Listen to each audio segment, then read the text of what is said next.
गत दिनों खासे चर्चित रहे पूर्व उपराष्ट्रपति जगदीप धनखड़ अलवर दौरे पर पहुंचे। धनखड़ के साथ उनकी धर्मपत्नी डॉक्टर सुदेश धनखड़ भी थी। सर्किट हाउस में पूर्व विधायक महेंद्र शास्त्री से मुलाकात करने मोती डूंगरी स्थित उनके निवास पर गए। धनखड़ ने शास्त्री के स्वास्थ्य की जानकारी ली। इसके बाद वे अपने जीजा धर्मपाल चौधरी से पारिवारिक मुलाकात के लिए स्कीम नंबर 5 स्थित आवास पर पहुंचे। मीडिया से बातचीत के दौरान पूर्व उपराष्ट्रपति ने जाट आंदोलन की यादें साझा की। साथ ही कहा कि उस ऐतिहासिक आंदोलन का हिस्सा बनना उनका सौभाग्य था। उन्होंने बताया कि यह पूरी तरह शांतिपूर्ण आंदोलन था और इसी की बदौलत राज्य एवं केंद्र स्तर पर अन्य पिछड़ा वर्ग को मान्यता मिलने का रास्ता मजबूत हुआ। उन्होंने कहा कि महेंद्र शास्त्री, डॉक्टर हरि सिंह, राजा राम मील और अन्य साथियों ने मिलकर आंदोलन को सफल बनाया, जिसमें शांति बनाए रखना सबसे बड़ा उद्देश्य था।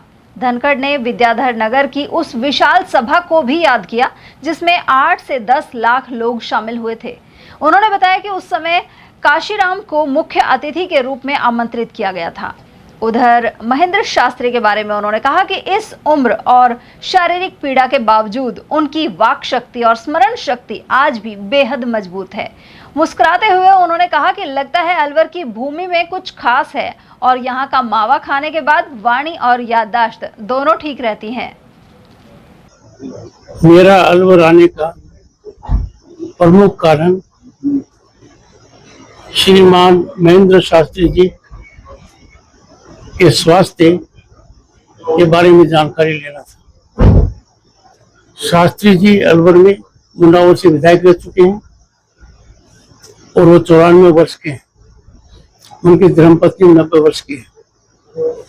मैं उनसे दूरभाष पर उनके स्वास्थ्य की जानकारी लेता रहा और मिलकर लेना मैंने उचित समझा।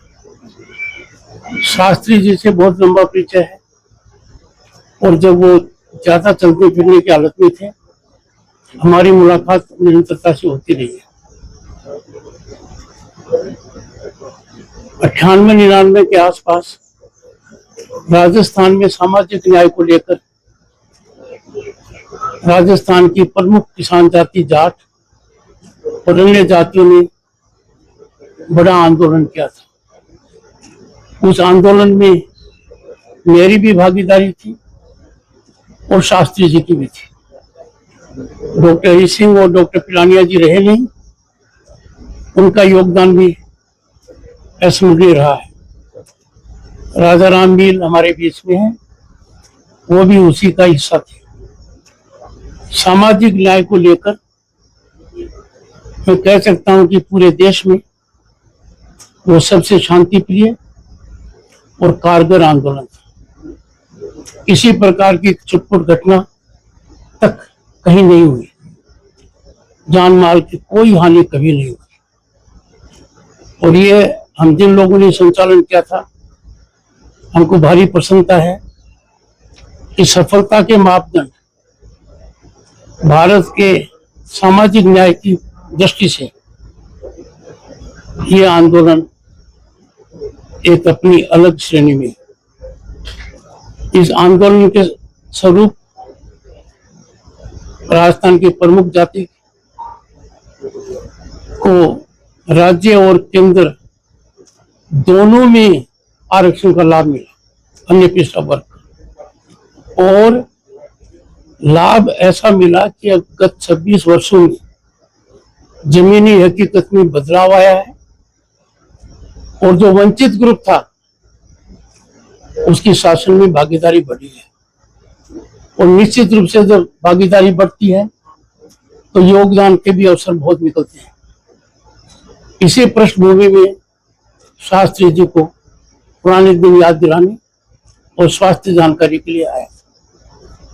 सामाजिक न्याय का मुद्दा ग्रामीण वर्ग से होने के नाते, किसान वर्ग से होने के नाते और एक वकील की हैसियत से मेरे दिल के करीब रहा है।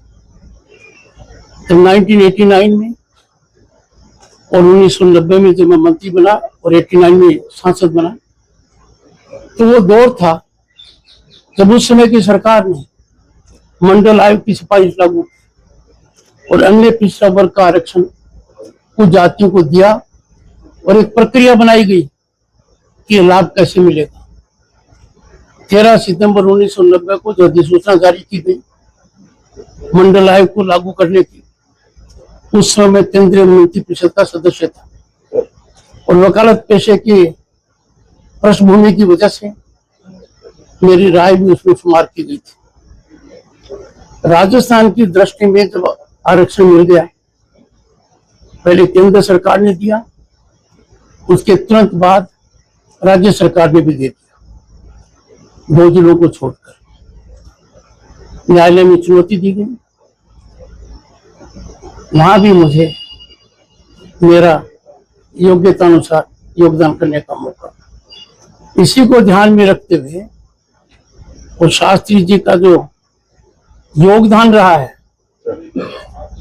जितनी मेहनत उन्होंने की उस आंदोलन में, उसको दृष्टिगत रखते हुए आज मैंने यहाँ आना उचित समझा, उनसे बातचीत करने के लिए। धन्यवाद। गौरतलब है कि भाजपा के शीर्ष नेताओं के साथ मतभेदों के बाद धनखड़ ने उपराष्ट्रपति के पद से इस्तीफा दे दिया था।